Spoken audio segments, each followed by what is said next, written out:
Deo Kim was tired. He sat in his chair at the Federation Council building and looked at the ceiling. He had been coming to this place for 20 years. 20 long years of talking, asking, and trying to make things better for his people. Nothing had changed. Humans had joined the Galactic Federation 142 years ago. It seemed like a good thing at the time. The Federation had 17 different alien species. They were old and smart. They had technology that humans could only dream about. They promised friendship and help, but friendship never came. Instead, humans became workers. They were told what to do, where to go, and how to live. Every time humans suggested something new, the aliens laughed. Every time humans asked for fair treatment, they were ignored. The Federation had a system. Old species were important. New species were not. Humans were the newest members, so they were at the bottom. Deho looked around the council room. The other ambassadors were talking and laughing with each other. None of them looked at him. He might as well have been invisible. He had a folder in front of him. Inside were papers that represented 5 years of work. Human scientists had found solutions to a big problem. Many planets in the Federation were running out of food and energy. People were hungry. Cities were going dark. The human plan could fix everything in just a few months. Better farming methods, new energy reactors, better ways to move supplies from one place to another.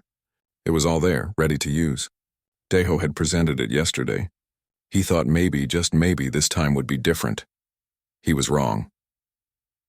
High Chancellor Varathis stood at the front of the room. He was tall and thin, with purple skin that seemed to glow. His species, the Valrani, were some of the oldest members of the Federation. They acted like they owned everything. Varathis looked at Deho the way someone might look at a bug. The Chancellor spoke without looking at the human plan. His voice was cold. He said that junior species needed to give more money and resources to the Federation. 40% more. The money would help the planets that were struggling. Deho felt his stomach drop. Human colonies were already barely surviving. 40% more would destroy them. Deho stood up slowly. His legs felt heavy. He asked if the Chancellor had read the human proposal. He explained again that humans had a better way. No one needed to suffer. The solutions were right there. Varathis interrupted him. He said humans were too young to understand complex problems. He said junior species always thought they knew better than their elders. His voice had an edge to it now. He told Deho to sit down and accept the decision. Other ambassadors laughed. Trade Minister Quelix, who represented the merchant species, added that if humans could not pay, maybe the Federation should take human technology instead. All the patents and designs that human engineers had worked so hard to create. Just take them. Give them to other species for free. Deho felt something break inside him. Not anger exactly. Something colder. He had spent 20 years being patient, being polite, playing by their rules, and it meant nothing. Humans meant nothing to these people. He tried one more time. He spoke about fairness, about working together, about respect. His voice stayed calm even though his hands were shaking. He reminded them that humans had always done what was asked. Humans had paid their fees, followed the rules, and helped during emergencies. All they wanted was to be heard. The room filled with more laughter. Varathis looked almost amused now. He said that young species always acted like this. They wanted everything immediately. They did not understand patience. They did not understand their place. Then he said the words that Deho would never forget. You will learn your place or you will leave. The choice is yours. The session ended. Deho walked out of the council building. His assistant, Jiwan Lee, was waiting outside. She was young and still believed things could get better. She asked what happened. Deho just shook his head. He could not find words yet. That night, Deho met with his team in a private room at their embassy. Captain Heejin Park was there. She commanded the ship that brought them to this planet. She was a military officer, practical and direct. She had been saying for years that the Federation was not going to change. Now she looked at Deho with something like sympathy. Dr. Minho Choi was there too. He was a scientist who studied different alien cultures. He had spent years documenting how the Federation treated humans. He brought his computer and showed them numbers. In 142 years, humans had made 1,847 proposals. The Federation accepted exactly 0. Humans had filed 3,204 complaints. The Federation had resolved 0 in favor of humans. The numbers told a clear story. The Federation did not want partners. It wanted servants. Jiwan argued that maybe they needed to try harder. Maybe there was a way to make them listen. She was earnest and hopeful. Daeho envied her ability to still hope. Hyejin was more direct. She said they should leave. Just pack up and go home. Let the Federation solve its own problems. Daeho sat quietly for a long time. He thought about all the years he had spent here. All the meetings. All the disappointments. He thought about human colonies struggling under unfair rules. He thought about human inventors whose ideas were stolen. He thought about human children growing up believing they were less than other species. Then he made his decision. He wrote a message to Earth. He explained everything that had happened. He recommended that humanity withdraw from the Federation completely. Stop trying to change something that did not want to be changed. Build something new instead. The response from Earth came fast. The human government had been waiting for this. They were tired too. The vote was unanimous. Every nation on Earth agreed. Humanity was leaving the Federation. The next morning, Daeho walked back into the council chamber. The other ambassadors were talking amongst themselves. They barely noticed him enter. They thought he was coming to apologize, to beg for better terms, to accept his place. Instead, Daeho walked to the speaker's platform. He placed a small tablet on the podium. His voice was steady and clear. He said that humanity had tried for 142 years to be good partners. They had offered help, followed rules, and asked for basic fairness. The Federation was not interested in any of those things. Therefore, he announced, effective immediately, Earth and all human colonies were withdrawing from the Galactic Federation. All treaties were canceled. All obligations were finished. He thanked them for teaching humans an important lesson about what not to become. The room erupted. Ambassadors shouted. Varathis stood up, his face dark with anger. How dare they? Who did humans think they were? They would regret this. They would come crawling back within weeks, but Daeho was already walking toward the door. His team followed him. They did not look back. Outside, Hyejin had their ship ready to leave. The engines were running. Within an hour, they passed through the jump gate and headed home. As they traveled through space, Daeho looked out at the stars. He felt something he had not felt in years. Not quite happiness. Not quite peace. But something close. For the first time in a very long time, he felt free. Behind them, the Federation Council was in chaos. No junior species had ever left before. No one had ever simply walked away. They did not know what it meant yet. They could not imagine what was coming. But they would learn.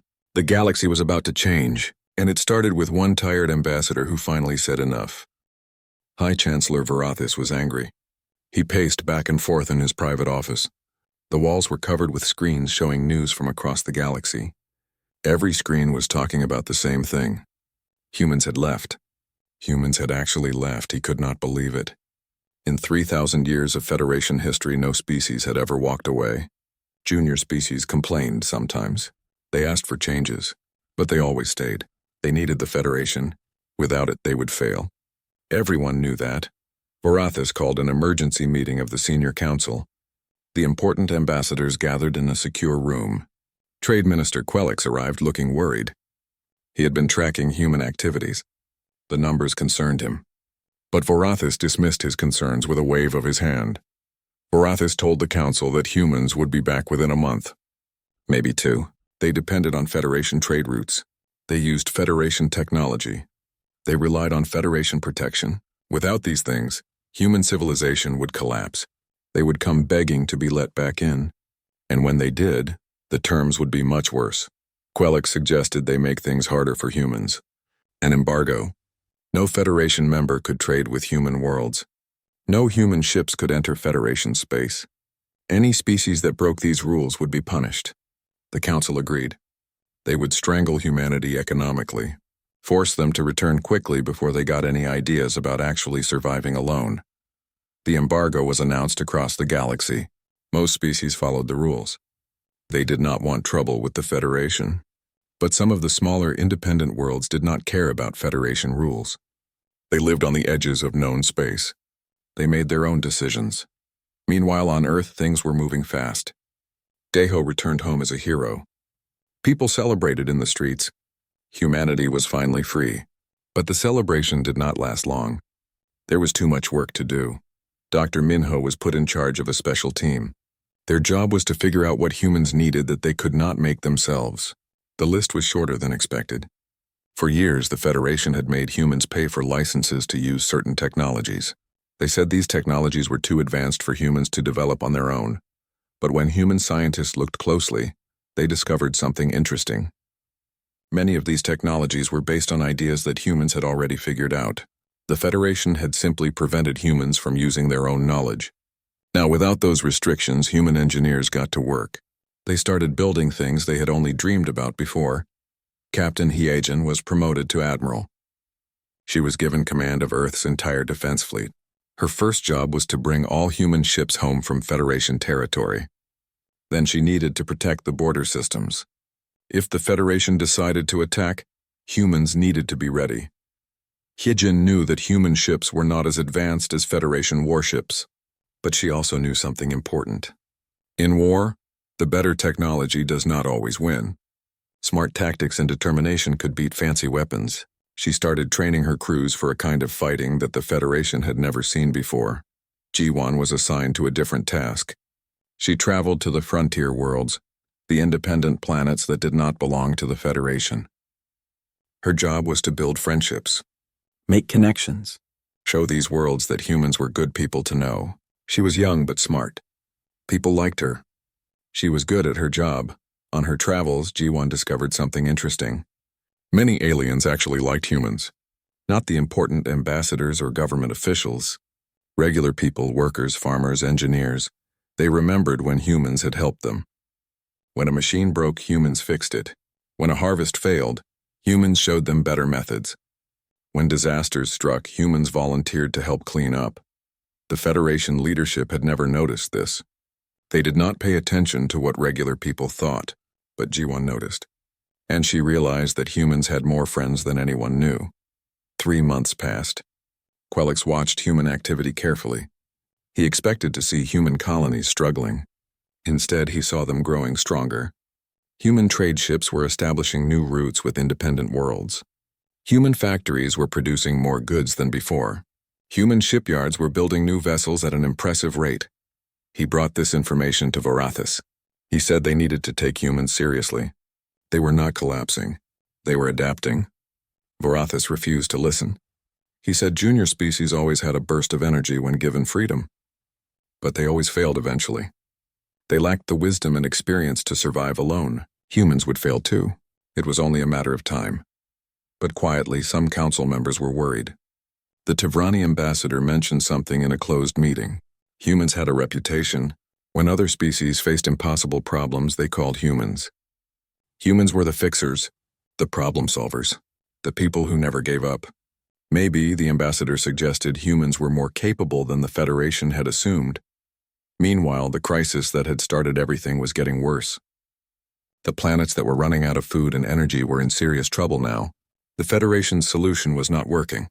They had increased taxes on junior species and tried to redistribute resources. But the system was corrupt and inefficient. Food rotted in warehouses. Energy cells sat unused due to paperwork problems. People were suffering. At the same time, something strange was happening on the frontier. Independent worlds that had accepted human help were doing well. Really well. Their crops were growing better than ever. Their energy problems were solved. Word spread through unofficial channels. Humans knew what they were doing. Humans could actually help. One day, Ji-won received a secret message. It was from Quelix, a junior ambassador from the Sorvathi species. The Sorvathi were in the same low position that humans used to be in. They were struggling. Their people were hungry. The Federation's help was not enough. Quelix asked if humans would share their farming technology. Ji-won brought the request to Earth's government. After some debate, they agreed. But there was one condition. The Sorvathi could not tell the Federation where the technology came from. If the Federation knew, they would punish the Sorvathi. Quelix agreed to keep the secret. The technology worked perfectly. Sorvathi crops increased by 300%. Their people stopped starving. Quelix was grateful. She was also guilty. She knew the Federation was planning something against humanity. She sent Ji-won a warning. The Federation Council was planning to use force. They would send a fleet to take control of Earth's main jump gate. This would cut Earth off from the rest of the galaxy. Then they would make demands. Pay tribute. Hand over technology. Accept Federation control of human government. If humans refused, the Federation would use military force. Jiwan sent this information home immediately. Admiral Hyejin received the warning and began preparing her fleet. She knew this was coming. The Federation could not let humans succeed. It would make the Federation look weak. Make other junior species start asking questions. Earth's government met to discuss options. Some leaders wanted to negotiate, try to avoid a fight. Others said the time for talking was over. The Federation had made its choice. Now humanity needed to make theirs. Deho, now serving as Secretary of Interstellar Affairs, spoke last. His voice was calm but firm. He said that humans had tried negotiation for 142 years. It did not work. The Federation did not want partners. They wanted servants. If humans backed down now, they would spend the rest of history under someone else's boot. Better to fight and lose than to surrender and live without dignity. The vote was close but clear. Humanity would defend itself. They would not fire first. But if the Federation came to take their freedom, humans would fight back with everything they had. Hyejin received her orders. Defend the Sol system. Protect Earth. Show the galaxy that humans were not pushovers. She looked at her fleet. 83 ships against however many the Federation would send. The odds were not good. But she had trained her crews well. They knew what to do. The waiting was hard. Days passed. Then weeks. Scouts reported that a large Federation fleet was gathering. Grand Admiral Telvok was in command. He was famous for crushing pirates and rebels. The Federation was sending him to crush humanity too. Finally, the day came. Sensors detected the Federation fleet at the edge of the Sol system. 47 capital ships. Over 100 support vessels. 15,000 trained soldiers. It was the second largest military force in Federation history. They had come to make an example of humanity. Admiral Hyejin sat in her command chair on the flagship Defiance. Her crew was quiet and focused. She looked at the tactical display showing the approaching enemy fleet. She felt surprisingly calm. Humans had a saying, "The bigger they are, the harder they fall." It was time to prove it. Grand Admiral Telvok stood on the bridge of his flagship. He was a veteran of dozens of battles. He had crushed rebellions and defeated pirates. This mission would be easy. He was sure of it. Humans were weak. Their ships were old. Their technology was basic. This would be over quickly. His fleet was massive. 47 capital ships, each one powerful enough to destroy a city. 120 support vessels carrying supplies, weapons, and fighters. 15,000 of the Federation's best soldiers. Against this force, the human fleet looked like toys. Telvok opened a communication channel. His voice echoed across space to the human ships. He ordered them to stand down. Allow Federation forces to take control of the system. He said resistance was futile. Surrender now and no one would be hurt. He gave them 1 hour to comply. On the Defiance, Admiral Hyejin listened to the message. Her face showed no emotion. She opened a channel back. Her voice was calm and clear. She identified herself as Admiral of Earth Defense Fleet. She told Telvok that the Sol system was sovereign human territory. She ordered him to withdraw. She also gave him 1 hour. Telvok laughed. Humans had courage, he would give them that. Foolish courage, but courage nonetheless. He cut the communication. The hour passed. Neither side moved. Then Telvok gave the order. The Federation fleet advanced. The human fleet did not charge forward to meet them. That surprised Telvok. He expected a desperate frontal assault. Instead, human ships spread out in a strange pattern. They were too far apart. That was basic tactics. Ships needed to support each other. Humans were making mistakes already. But then something unexpected happened. Each human ship released thousands of small objects. Drones. Tiny automated fighters, each about the size of a person. They swarmed toward the Federation fleet like a cloud of angry insects. Telvok ordered his gunners to shoot them down, but there were too many. His targeting systems were designed to track large ships, not thousands of small ones. The drones reached the Federation ships. They attached to hulls, damaged sensors, blocked weapon ports, and destroyed communication arrays. Federation ships started firing at each other by accident, unable to tell friend from foe through the swarm. Telvok's perfect formation fell into chaos. While the drones caused confusion, human ships attacked. but not the way Telvok expected. They did not use energy weapons.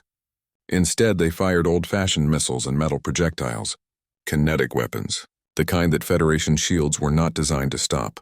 Ships started taking damage. Human ships moved in ways that made no sense. They accelerated hard, then stopped suddenly. They made sharp turns that should have been impossible. They jumped short distances using microbursts of their jump drives. Federation targeting computers could not predict where they would be next. Shots kept missing. Telvok tried to adapt. He ordered his ships to tighten formation. Work together. Focus fire on one human ship at a time. But his orders could not get through. Human electronic warfare was jamming Federation communications. Ships could not coordinate. Each captain was fighting alone, confused and scared. Then human ships started targeting specific things. Not trying to destroy Federation ships completely. That would take too much firepower. Instead, they destroyed engines, disabled jump drives, knocked out communication systems. They were methodically crippling the Federation fleet, preventing any ship from either fighting effectively or running away. 3 hours into the battle, Telvok realized he was losing. Half his capital ships were damaged or disabled. His support vessels were scattered. His careful plan was in ruins. He tried to order a retreat, but most of his ships could not jump. The humans had made sure of that. Admiral Hyejin watched the tactical display from her command chair. Her plan was working. For 142 years, humans had served in the Federation military in support roles. They had studied every battle tactic, learned every weakness, understood exactly how Federation officers thought and fought. Now they were using that knowledge. Federation doctrine was about overwhelming force, big ships, powerful weapons, direct confrontation. Humans were using a different approach. Speed over strength, tactics over technology, confusion over confrontation. It was a type of warfare the Federation had never encountered. They had no defense against it. 12 hours after the battle started, it was over. 31 Federation capital ships were destroyed, or so badly damaged they could not function. The rest were crippled, floating helplessly in space. Human losses were 14 ships, mostly older vessels that had been expected to be sacrificed. The impossible had happened. Humans had won. What happened next shocked the Federation survivors even more than the battle. Admiral Hyejin ordered her ships to help the disabled Federation vessels. Human rescue teams boarded damaged ships. They provided medical care. They shared food and water. They treated injured Federation soldiers with respect and kindness. Many Federation soldiers expected execution. They had lost. In their experience, losers were treated harshly. But humans did not act that way. Human medics worked alongside their own doctors to save lives. Human engineers helped repair critical systems, so disabled ships would not lose life support. Human officers were polite and professional. Grand Admiral Telvok survived barely. His flagship had taken heavy damage. He was injured but alive. A human medical team pulled him from the wreckage. They treated his wounds carefully. They brought him to a clean, quiet room to recover. Admiral Hyejin visited him 3 days later. She found him staring at the wall, his face pale. He looked up when she entered. He asked the question that had been haunting him. How did humans fight so well? His fleet was superior in every way, but they had been destroyed like amateurs. Hyejin pulled up a chair. She spoke honestly. She said humans had been preparing for this since the day they joined the Federation. They watched. They learned. They studied every aspect of Federation military tactics. Then they figured out how to counter them. When you face a stronger opponent, she explained, you do not fight their way. You create a new way to fight. Telvok was quiet for a moment. Then he asked another question. Would humans invade Federation space now? Would they take revenge for all the years of poor treatment? Hyejin shook her head firmly. She said humans never wanted this fight. They just wanted to be left alone. But if the Federation came back, the result would be the same. Maybe worse, because humans were still learning and improving. Within a week, all surviving Federation personnel were allowed to return home. Their ships were repaired just enough to make the journey safely. Telvok was the last to leave. Before boarding his ship, he looked back at Earth hanging in space. A small blue planet, home to a species he had completely underestimated, a mistake he would never make again. News of the battle spread across the galaxy faster than light. The unthinkable had happened. A junior species had defeated a senior Federation fleet. Not through luck. Not through surprise. Through skill and planning, humanity had proven they were not weak. They were not helpless. They were dangerous. On Earth, people celebrated in the streets. They had defended their home. But the government knew this was just the beginning. The Federation would respond, maybe not with another military attack. They had learned that lesson, but they would do something. They could not let this stand. Deho sat in his office reading reports from across the galaxy. The political impact was huge. Junior species were asking questions. If humans could defeat the Federation military, what did that mean? Were they really so weak and helpless as they had been told? Some junior ambassadors were starting to speak up in council meetings, demanding better treatment, citing the human example. More importantly, the embargo was starting to fail. Before the battle, most species followed the rules out of fear. Now they were not so afraid. If humans could defend themselves militarily, maybe trading with them was safe. Maybe the Federation could not punish everyone who broke the embargo. G1 sent reports from the frontier. Independent worlds were openly trading with humans now. Some junior Federation species were doing it secretly. The human network was growing. The Federation was losing control. Dr. Minho compiled all the information into a single analysis. His conclusion was simple. The Federation was at a turning point. They could adapt and change, or they could double down on the old ways. If they chose to adapt, there was hope for peace. If they chose to continue as before, the Federation itself might collapse. Admiral Hyojin did not celebrate. She knew war was not over just because one battle was won. She kept her fleet on high alert. She continued training exercises. She improved the tactics that had worked and fixed the ones that had not. If the Federation came again, humans would be even more ready. But secretly, she hoped they would not come. War was necessary sometimes, but it was never good. She had seen the young Federation soldiers scared and hurt. They were just following orders like soldiers always do. She did not want to kill more of them.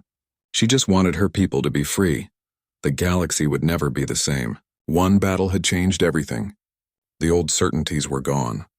Junior species were not helpless. Senior species were not invincible. The Federation was not eternal. Change was coming, whether anyone was ready for it or not. The Federation Council chamber was in chaos. Ambassadors shouted at each other. Accusations flew back and forth. High Chancellor Vorathis stood at his podium, trying to restore order. No one was listening. The defeat had shaken everything. For 3,000 years, the Federation had been the ultimate power in the galaxy. No one challenged them. No one won against them. But humans had done exactly that, and everyone saw it happen. Trade Minister Quelix was shouting louder than anyone. He blamed Vorathis for underestimating humans. He blamed Grand Admiral Telvok for losing the battle. He blamed everyone except himself. He demanded immediate action. Send an even larger fleet. Crush humanity completely. Make an example that would terrify any other species thinking about defying the Federation. But other voices urged caution. The Vortani ambassador pointed out the obvious problem. The Federation's economy was already strained. The resource crisis was worse than ever. Spending more on military action would make everything worse. Plus, what if they lost again? Another defeat might break the Federation completely. Vorathis made a decision. No more military action, at least not immediately. Instead, they would maintain the embargo. Wait for humans to struggle. Eventually, they would fail. They had to fail. Junior species always failed without the Federation. History proved it. The Council reluctantly agreed, but everyone could sense the doubt in the room. The embargo was supposed to strangle humanity economically. At first, it seemed to work. Most Federation members followed the rules. They refused to trade with human worlds, but cracks started appearing almost immediately. Independent frontier worlds had never cared much about Federation rules. They were too far away, too small to matter. When human trade ships arrived offering good deals, they accepted. Human goods were high quality. Human prices were fair. Human merchants were honest.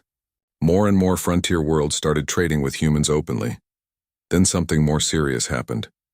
Junior Federation species started breaking the embargo in secret. The Sorvathi were first. They were still grateful for the agricultural technology humans had shared. They traded food for more human innovations. The Rallian Combine followed. They needed energy, and human fusion reactors were exactly what they needed. Jiwan managed these relationships carefully. She traveled from world to world, making deals and building friendships. But she was careful to tell everyone the same thing. Humans were not trying to replace the Federation. They just wanted to help, to trade fairly, to be good neighbors. No demands, no threats, just cooperation. The approach worked better than anyone expected. Humans did not just sell technology. They taught others how to build it themselves. Human engineers gave detailed instructions. Human scientists shared their research freely. The goal was not to create dependency. It was to create partners. Quelix discovered the embargo violations. He was furious. He demanded that Varathis punish the species involved, revoke their Federation membership, impose sanctions, make them suffer as a warning to others. But Varathis faced an impossible choice. If he punished the junior species too harshly, more would leave. The humans had proven that leaving was possible, that surviving outside the Federation was possible. If he did nothing, the embargo would become meaningless. He chose a middle path. Issue warnings but take no real action. It was a mistake. Everyone could see the Federation was weak. The violations increased. Meanwhile, the original crisis kept getting worse. 32 systems were now facing famine. Energy shortages had spread to major industrial worlds. The Federation's relief efforts were failing completely. The bureaucracy was too slow. Resources were wasted through corruption. The system that had worked for centuries was falling apart. At the same time, worlds working with humans were recovering. The contrast was impossible to ignore. Federation propaganda tried to hide the truth, but regular people could see it. They had friends and family on different worlds. They talked to each other. Word spread. Humans knew how to solve problems. The Federation did not. Dr. Minho compiled detailed reports showing exactly how human methods could fix the crisis. Better farming techniques, more efficient energy production, smarter distribution systems. He shared these reports through unofficial channels with sympathetic Federation officials. Some started implementing human ideas quietly, without telling the Council. Then a junior ambassador from the Kalathi species contacted Jiwan directly. Her name was Naris. Her people were starving. The Federation's help was too little, too late. Millions would die without immediate action. She asked if humans would help, even though it might anger the Federation. Jiwan brought the request to Earth's government. The debate was intense. Some leaders argued that helping a Federation species was stupid. It would waste resources and gain nothing. Others argued that this was exactly the kind of situation where humans should help. Not because it was smart, because it was right. Deho made the final argument. He said humanity had a chance to show what they were really about. Not revenge, not conquest, just basic decency. Help people who need help. The Federation had forgotten how to do that. Humans had not. The vote passed. Earth would send humanitarian aid to the Kalathi, asking nothing in return. Human ships arrived in Kalathi space carrying food, medicine, and energy cells. They also brought engineers and agricultural specialists who taught the Kalathi how to produce more food themselves. Within weeks, the crisis was easing. Within months, it was over. The Kalathi would survive. The news spread across the galaxy. The story was simple but powerful. A Federation species was dying. The Federation could not help. Humans did. They helped for free. They asked for nothing. They just helped because people were suffering. The political impact was enormous. Junior species started questioning everything. If humans could solve problems the Federation could not, what did that mean? If humans were generous while the Federation was stingy, who was really civilized? If humans won in battle and then showed mercy, while the Federation would have shown none, who was really advanced? The Federation Council became increasingly divided. Senior species blamed each other. Junior species openly criticized the leadership. Varathis was losing control. His authority, once absolute, was crumbling. Every decision he made seemed to make things worse. One evening, Deho received a secret communication. It was from Sarinth, the Tevrani ambassador. The message was brief but significant. Some council members wanted to fix the situation. They wanted to negotiate with humanity, find a way to end the conflict peacefully, but Varathis refused. He would rather watch the Federation collapse than admit he was wrong about humans. Deho shared the message with Earth's government. They discussed how to respond. Some suggested reaching out to the moderate council members directly, but Deho argued against it. He said humanity should not appear desperate for reconciliation. The Federation needed to make the first move, needed to admit their mistakes. Until then, humans would continue doing what they were doing, building their own network, helping those who asked, living free. 1 year after humanity's withdrawal, the situation was clear. The Federation was in crisis.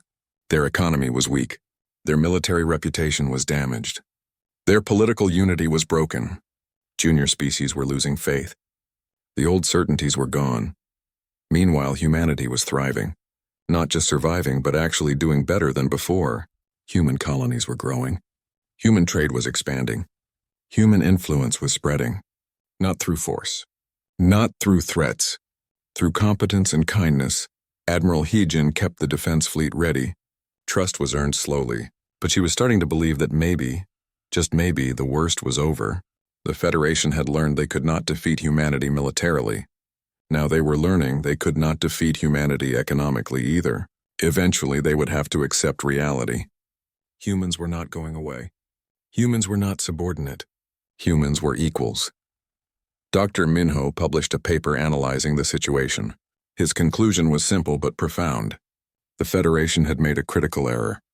They assumed that being old meant being wise, that being first meant being best. They forgot that innovation often comes from new perspectives. That strength comes from adapting, not from staying the same. Humans had not set out to destroy the Federation. They had just wanted respect.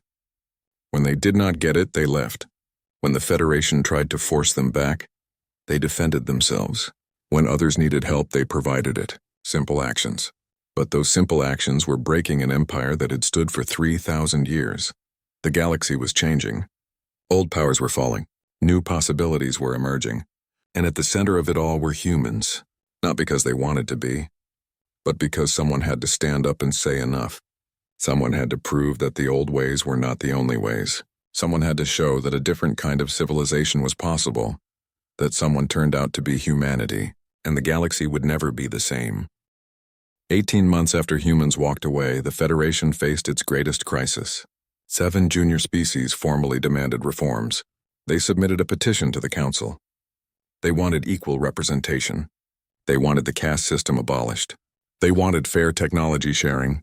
They wanted investigations into corruption. The petition was detailed and well-written. It could not be ignored. High Chancellor Varathas read the petition in front of the full council. His face was dark with anger. When he finished, he did not discuss it. He did not negotiate. He simply rejected it. He declared that the Federation's hierarchy was fundamental and non-negotiable. It had worked for 3,000 years. It would continue unchanged.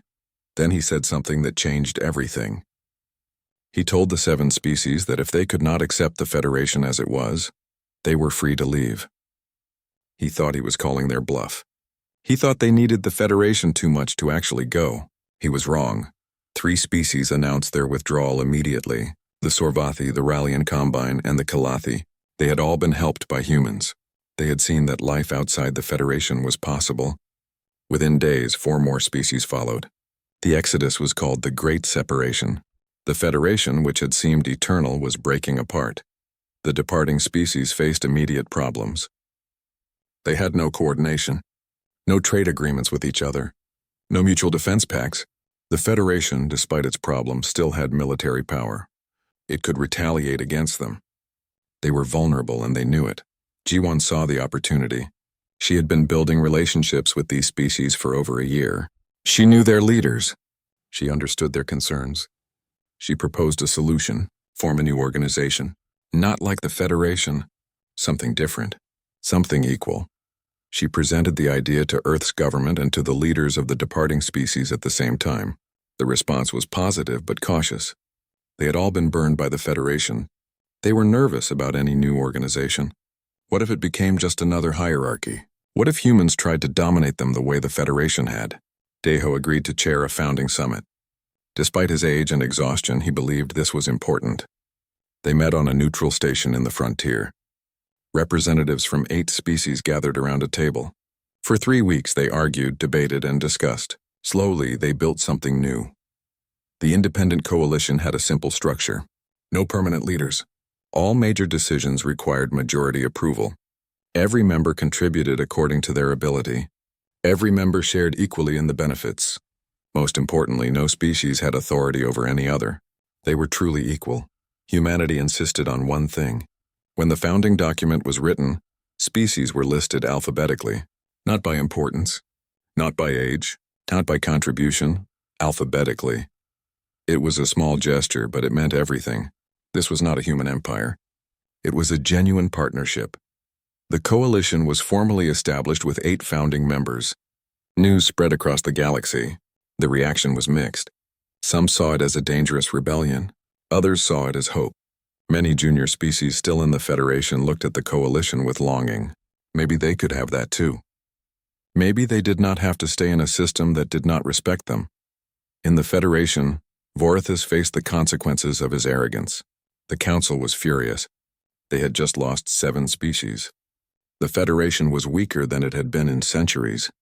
Vorithus proposed military action against the coalition, crush it before it could establish itself, show everyone that leaving had consequences, but the Council was divided. The military was weakened. The economy was strained. Political unity was shattered. Several senior species openly opposed military action. They argued that more war would finish destroying the Federation. They needed to adapt, not fight. Sarinth, the Tevrani ambassador, gave a passionate speech. She spoke about how the Federation had destroyed itself through arrogance, how refusing to change had caused this crisis, how clinging to pride would only make things worse. She said that humans had not destroyed the Federation. The Federation had destroyed itself. Humans had just refused to go down with it. Her speech resonated with many council members. For the first time in his long career, Vorithus faced direct opposition. A vote was called on military action against the coalition. The vote failed. Vorithus had lost. His authority was broken. Within days, he resigned. The Federation began choosing new leadership. The galaxy entered a strange period. The Federation did not collapse completely, but it was fundamentally changed. New leadership, less arrogant and more practical, took control. They began implementing reforms. Real reforms. The caste system was officially abolished. Junior species gained actual representation in council decisions. The changes were slow, but they were real. Meanwhile, the coalition thrived. Member species shared everything openly. Human fusion reactors spread to every coalition world. Sorvathi bioengineering helped improve human agriculture. Rallian quantum communications connected coalition space. Kalathi artists taught humans new forms of expression. It was genuine cooperation. Everyone gave. Everyone received. The trade between the coalition and the reformed Federation began cautiously. Both sides were wary. Trust had been broken. It would take time to rebuild.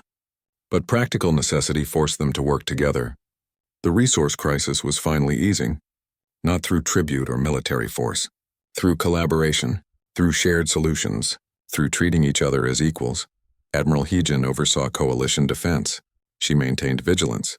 The old Federation was gone, but the new one was still finding its identity. She could not let her guard down. But she was cautiously optimistic. Real change seemed possible. The wars might actually be over. Deho announced his retirement. He was old and tired. He had given everything to this struggle. Now it was time for younger people to lead. The coalition held a summit in his honor. Representatives from dozens of species came to thank him. Not just coalition members, some from the reformed Federation too. At the summit, Deho gave a final speech. His voice was weak, but his words were strong. He spoke about the journey, about how humans had not wanted conflict. They had wanted partnership. About how the old Federation refused to give them that. About how walking away had been the hardest and best decision of his life. He said that junior species was a meaningless term. All species were equal. All had something to contribute. All deserved respect. The coalition proved it was possible. It proved that a better way existed. He ended with a simple message. Never forget how we got here. Never forget what we fought for. Never become what we opposed. The speech was broadcast across the galaxy. It became famous. Students studied it in schools. Diplomats referenced it in negotiations. Artists created works inspired by it. Deho had not just led humans to freedom. He had articulated a vision for what galactic civilization could become. Dr. Minho published a comprehensive history of the period. He called it Walking Away, How Humanity's Refusal Changed the Galaxy. The book became essential reading across Coalition and Federation space. His analysis was clear. Arrogance destroys civilizations. Flexibility builds them. The Federation had forgotten that lesson. Humanity had taught it again at great cost. Jiwan continued her work as one of the Coalition's senior diplomats. She was still young, but she had earned respect through years of careful relationship building. She maintained contact with reformers in the Federation. She worked toward eventual reconciliation, not as master and servant, as independent powers capable of cooperation. 5 years after the Great Separation, the galaxy looked completely different. The Independent Coalition had 15 member species. The Reformed Federation had stabilized with 12 members. Several species maintained relationships with both, acting as bridges. The old rigid hierarchy was gone forever. The Reformed Federation proposed a historic summit with the Coalition. The goal was to establish formal diplomatic relations, create mutual trade agreements, develop protocols for handling galactic challenges together. Both sides agreed. The summit was held on neutral ground. The negotiations were difficult. Centuries of mistrust did not disappear overnight, but both sides were genuinely committed. They were not trying to recreate what was. They were building something new. After 6 weeks of intense discussion, they reached agreements. The Coalition and Federation would remain separate and independent, but they would cooperate on shared challenges. A joint council was established. Both sides had equal representation. Decisions required agreement from both. It was not perfect, but it was fair. It was what the old Federation should have been from the beginning. It was what humans had asked for all those years ago before they walked away. Humanity's legacy was clear. They had not conquered anyone. They had not built an empire. They had simply refused to accept injustice. When diplomacy failed, they left. When threatened, they defended themselves. When others needed help, they provided it. Simple actions. But those actions had changed everything. The galaxy would remember. Remember that change was possible. Remember that old systems could fall. Remember that dignity mattered more than power. Remember that sometimes the bravest thing you could do was walk away. And humanity? They continued doing what they had always done. Building.